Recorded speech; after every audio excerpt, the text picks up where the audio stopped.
Coming to God also entails that you have to know what He wants. You need to ask yourself, what does He want? When we say that God is holy, it actually means that God is separate. We cannot bring God and include Him in any group or any class or any strata. It means that God has a category. And inside that category, it's only God that is there. In the human systems and practice, we have different classes, principalities, we have powers, and each class has people that belong there. We have class of witchcraft, and when you get into that class, you see a certain people who belong to that group. We have wizards. When you get to that group, you see a certain, classified individuals who belong to that group. Every living thing you can see don't fit into the same class. There are classes. But when we say that God is holy, it means that God doesn't have class. He alone belongs to His own class. God is existing exclusively on His own. God is cut off from everything that is sinful. This is the message we have heard from God, and we declare that same message to you. God is light, and in Him there is no atom of darkness. God has an uncompromising standard. Cannot go up, cannot come down, cannot reduce, cannot increase. Is consistently the same. When you go, tell Pharaoh that it's the same being that I have been, the same person that has been, that doesn't reduce, that doesn't increase, that is consistently consistent. Tell him the one who sent you. Leviticus chapter 11 verse 45. He says, "For I am the Lord who brought you up from the land of Egypt to be your God. Thus you shall be holy, for I am holy." God has not called us for a general kind of life. What does it mean for humans to be holy? The way God maintains a standard, God maintains a level. It entails that we too have to know that we should separate ourselves exclusively for Him. I am yours, I am for you. God wants you to mean that statement. He doesn't want you to compromise. At this level of manifestation, it becomes very, very difficult for a human being to attain to the level that God wants us to attain. Let me share with you briefly this morning. In the Old Testament, there was an order.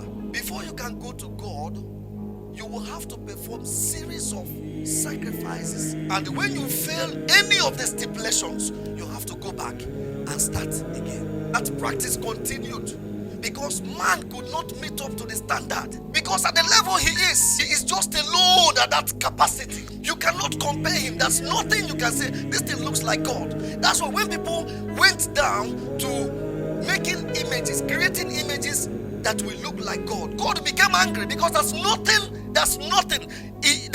imagination. You cannot imagine how He is. God has not changed. He still sees things the way He saw it then. The death of Jesus doesn't mean that God now reduced His standard. Now look at exactly what happened. When Jesus came and took on the sins of the whole world on Himself and sacrificed His life, He succeeded in shifting God's eyes from the human beings and brought the eyes of God upon Himself. Now, when God looks at me, God doesn't see me practically. God sees Christ. He sees the sacrifice He made for me. He sees the journey He took on my behalf. We became qualified to become children of God by that sacrifice. Now, does it mean that the sacrifice that Jesus made covers us from, covers our sin? What actually does it mean? The idea of committing sin is different from the idea of living in sin. Anyone who keeps on living in Him does not sin. Does it mean that Christians don't commit sin? Anyone who keeps on sinning does not know Him or understand who He is. Our heart is like a field. It's like an environment. All kinds of things come in there. Sometimes some of them come and we keep them in, grow them. When we grow them, they become part of us. The essence of having a relationship is for us to be separated from the world. But the lack of relationship is what triggers us to live and continue to live and continue to live in a bad habit. If you have a relationship with God, there must be a change. And that change cannot be invisible. Your friends will be able to understand that there's something that is happening in your life now.